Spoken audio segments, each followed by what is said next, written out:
Hey guys, MacTech Genius here, and today we're taking a look at the EVO SP handheld gimbal, which is primarily intended for smartphones. As far as the box goes, super clean, super minimal, and everything is really nicely presented.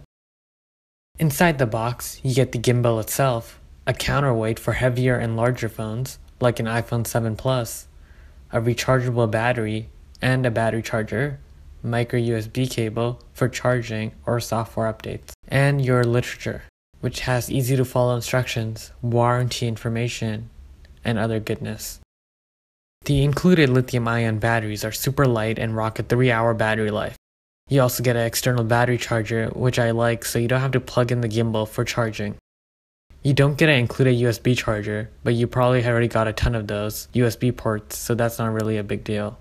The gimbal itself is super premium, mainly composed of aluminum and has a nice solid build.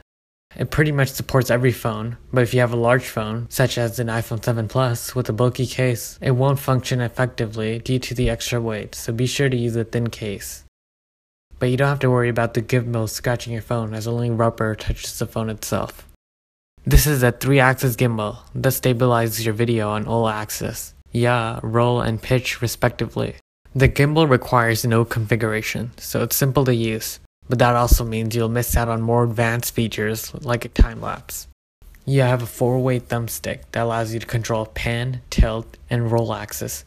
I'll show some sample footage of that in action. The gimbal doesn't make any noise, which is vital especially when recording audio.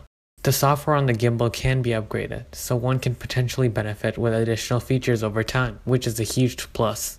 You also have a connection for optional remote accessories. On heavier phones, you need to use a counterweight, which can be installed easily. You can also adjust the phone height to balance the phone evenly, which will provide better battery life and smoother video. If you have a GoPro, you can pick up the optional mounting tray, so you can also capture super smooth video. I'm using the Hero 4 Black with the optional LCD display. The phone fits in easily and stays put, and I'm pretty confident it won't fall no matter how much you shake it. When you first turn on the gimbal, you have to do so on a flat surface in order to calibrate it. I really wish you didn't have to do this, but you can power on and off the motors without recalibrating, so it's not a super big deal.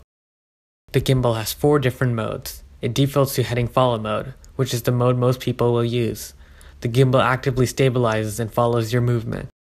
Heading lock mode allows you to lock the gimbal at a specific position, so you can capture those smooth pans while the gimbal stabilizes the footage.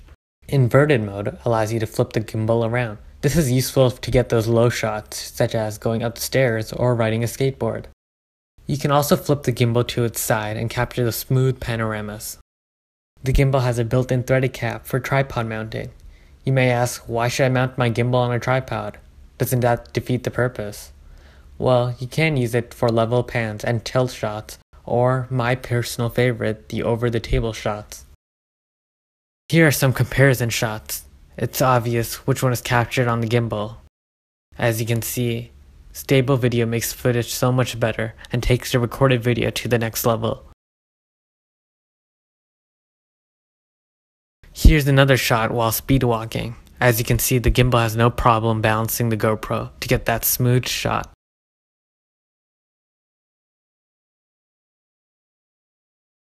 Overall, I'm very satisfied with the EVO Gimbal SP. The team is located in the US, so you don't have to worry about warranty or customer support. If you enjoyed this review, please be sure to hit that like button. And if you really enjoyed it, be sure to subscribe. Please let me know if you have any questions in the comment section. Pricing and additional information is located in the description. I'm going to close this video with some sample shots I captured with this gimbal. I'll have many more subsequent videos, so be sure to be subscribed and look out for those.